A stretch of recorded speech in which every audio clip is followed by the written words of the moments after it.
This is the second part. Now we left with his mother, coming towards him with a piece of fish. Now he leaned out eagerly, tapping the rock with his feet, trying to get near to her as she flew across. वो क्या कर रहा था? वो लीन करता है, झुकता है. क्यों? उसकी मम्मी तक पहुंचने के लिए. रॉक को टैप कर रहा था अपनी फीट से, किसी तरह कोशिश कर रहा था कि वो अपनी माँ तक मतलब पहुंच सके, नियर पहुंच सके. But when she was opposite to him, she halted her wings, motionless, the piece of fish in her beak almost within reach of his beak. लेकिन जैसे ही वो पहुंचती है, जैसे ही उसके अपोजिट होती है, वो क्या करती है? वो वहाँ पे रुक जाती है, हॉल्ट हो जाती है, रुक जाती है. हॉल्टेड का मतलब होता है, और अपने विंग्स को वहीं पर फड़फड़ाना बंद कर देती है. जो पीस ऑफ फिश होता है वो भी उस तक पहुँचते पहुँचते रह जाता है. He waited a moment in surprise, wondering why she did not come nearer, and then वो इंतज़ार कर रहा होता है कि इसकी मम्मी आई उड़ी लेकिन उस तक पहुंची क्यों नहीं. And then madden by hunger he dived at the fish, और पागल हो गया खाने भूख से. वो इतना उसको इतना ज़्यादा भूख लग रहा था कि वो भूख की वजह से वो क्या किया? फिश की तरफ डाइव किया. With a loud scream he fail outward and downward into space. एक लंबी चीख के साथ, ठीक है, ज़ोर की चीख के साथ वो नीचे गिरा. Then a monstrous terror seized him and his heart stood still. और अचानक से उसे डर लगा. अचानक से जैसे कुछ हो जाता तो नहीं, डर लग जाता है, अब क्या होगा, वैसे ही उसके साथ हुआ. और उसका हार्ट जैसे कि रुक गया. He could hear nothing, but it only lasted a minute. उसको कुछ सुनाई नहीं दे रहा था, लेकिन ये बस कुछ ही मिनट की बात थी. नेक्स्ट मोमेंट वो क्या देखता है कि वो अपने विंग्स को स्प्रेड करता है. देखो, बर्ड्स में क्या एक टेक्निक होता है, बर्ड्स का नेचुरल होता है कि जब वो उड़ते हैं ना तो ऑटोमेटिकली उनके जो विंग्स होते हैं वो खुल जाते हैं. बस इसमें डर था, इस वजह से ये उड़ नहीं पाता था. लेकिन अचानक से जैसे ही वो खाने की तरफ लपका, वो नीचे की तरफ गिरा. लेकिन लंबी चीख भी निकाली उसने, पर 1 मिनट के बाद उसने क्या देखा कि उसके विंग्स बाहर की तरफ स्प्रेड हो चुके हैं. Wind rushed against his breast feathers, then under his stomach and against this wings. पहले क्या हुआ? विंड किस तरफ हुआ? उसके ब्रेस्ट की तरफ, फिर उसके स्टमक, और लास्ट में उसके विंग्स की तरफ. He could feel the tips of his wings cutting through the air. वो महसूस कर रहा था कि कैसे हवा के बीच उसके विंग्स फड़फड़ा रहे थे. He was not falling headlong now. अब वो गिर नहीं रहा था. He was soaring gradually downward and outward. Soaring gradually मतलब ऊपर नीचे हो रहा था, वो ऊपर नीचे जा रहा था. He was no longer afraid. अब वो नहीं डर रहा था. Very good. He just felt a bit dizzy. Obviously पहली बार है तो थोड़ा सा उसको dizzy महसूस हो रहा था. मतलब dizzy in the sense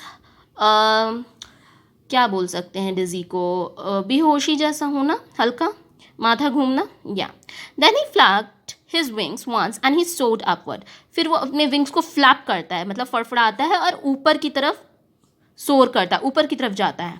और क्या बोलता है? गा गा गा गा गा गा गालकुआ. His mother swooped past him, her wings making loud noise. उसकी मम्मी बहुत खुश होती कि फाइनली उसका बेटा अब उड़ सकता है. He answered her with another scream. वो अपनी मम्मी को किस तरीके से आंसर करता है? एक another scream के साथ. Then his father flew over him screaming. उसके पापा भी बहुत खुश होते हैं और उसकी तरफ चिल्लाते हुए आते हैं. He saw his 2 brothers and his sisters flying around him, curveting and banking and soaring and diving. ये एक तरीका होता है जिससे वो अपनी खुशी जाहिर करते हैं. ठीक है, हम लोग की तरह वो गले नहीं मिल सकते हैं, तो यही सब कर कर. अब यहाँ पे कर्वेटिंग का मतलब होता है हॉर्स की तरह लीप करना, और बैंकिंग का मतलब होता है यहाँ पे एक विंग के साथ फ्लाई करना, हायर देन दी अदर. तो इस तरीके से वो अपनी खुशी जाहिर कर रहे थे क्योंकि ये पहली बार उड़ा था. अब इसका डर कंप्लीट हो चुका था. Then he completely forgot that he had not always been able to fly and commanded himself to dive and soar and cough shrilly.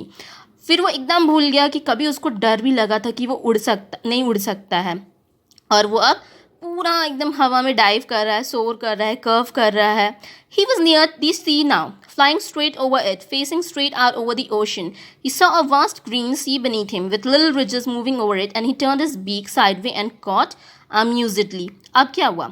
अब वो सी पे, आपने कभी देखा है टीवी एंड पिक्चर्स में दिखाता है कि बर्ड्स कितने नज़दीक से पानी, सी का जो पानी होता है उसके से उड़ते हैं और उनके पैर जो होते हैं हल्का से पानी में टच होते हुए जाता है, उसी तरह ये भी कर रहा था, straight out over the ocean. और वो क्या देखता है अपने नीचे, ग्रीन सी देखता है कि एकदम पूरी स्ट्रेच्ड में ग्रीन सी है with little ridges moving over it, और रिजेस उसके ऊपर मूव कर रहे हैं, और वो अपनी बीक को टर्न करके साइड वे कॉड करता है अम्यूजिडली। जो उसके पेरेंट्स हैं, his parents and his brother and sister had landed on this green flooring ahead of him, they way beckoning to him, calling shrilly. He dropped his leg to stand on the green sea. His leg sank into it. He screamed with fright and attempted to rise again, flapping his wings, but he was tired and weak with hunger, and he could not rise. तो उसके parents और brother और sister जो होते हैं वो landing पर बैठ जाते हैं, ग्रीन फ्लोरिंग की लैंडिंग पे आके बैठ जाते हैं, और वो उसे बुला रहे होते हैं, beckoning to him, कॉलिंग श्रीली। वो भी क्या करता है, अपने लेग्स को ड्रॉप करता है ग्रीन सी पे, और उसके लेग्स सैंक हो जाते हैं, मतलब अंदर चल जाते हैं। वो डर गया अचानक से, स्क्रीम करता है और अटेम्प्ट करता है उड़ने की, लेकिन वो इतना टायर्ड होता है कि वो उड़ नहीं पाता है। यहाँ पे क्या होता है कि ऑब्वियसली ये उसकी पहली बार है उड़ने की, तो उसे नहीं पता होता है कि जब ये बर्ड्स उड़ते हैं और वो उन्हें बीच बीच में होल्ड करना पड़ता है, क्योंकि कंटिन्यूसली वो नहीं उड़ सकते हैं। तो जब उसके पेरेंट्स एक ग्रीन फ्लोरिंग पे बैठते हैं तो वो उसे भी बुलाते हैं बैठने के लिए, और उस समय क्या होता है, जो उसके पैर होते हैं वो अंदर सिंक हो जाते हैं, और डर से वो क्या करता है, वापस से उड़ने की कोशिश करता है, लेकिन इतना टायर्ड हो जाता है कि वो उड़ नहीं पाता है। Exhausted by the strange exercise, his feet sank into the green sea, and then his belly touched it, and he sank no farther. He was floating on it, and around him, his family was screaming, praising him, and their beaks were offering him scrap of dog fish. He had made his first flight. तो वो इतना exhausted होता है, अब क्योंकि वो उड़ता है, एक तरह से उड़ना उनके लिए एक्सरसाइज ही हो गया, तो कि उसके फीट जो होते हैं वो ग्रीन सी में सैंक हो जाते हैं, और सून उसके बेली भी अंदर घुस जाती है, और वो भी ही सैंक नो फर्दर, बेली तक ही सैंक होता है, उससे ज़्यादा नहीं, फार्दर होता है यहाँ पे। Farther, there is a difference between farther and further. Farther यहाँ पे होता है कि वो ज़्यादा, एडिशनल, ज़्यादा नहीं हो पाता है। He was floating on it, उस पर फ्लोट कर रहा होता है, एंड अराउंड हिम, उसकी जो फैमिली होती है वो स्क्रीम कर रही होती है, उसको प्रेज कर रही होती है, और अपनी बीक से उसे क्या ऑफर कर रहे होते हैं, डॉग फिश ऑफर कर रहे होते हैं, क्योंकि उसने अपनी पहली फ्लाइट, फर्स्ट फ्लाइट कर ली। Now these are the questions. If you can read, first was, why was the young seagull afraid to fly? Okay, you all know the answer. Do you think all young birds are afraid to make their first flight, or are some birds more timid than other? Do you think a human baby also find it challenge to take its first flight?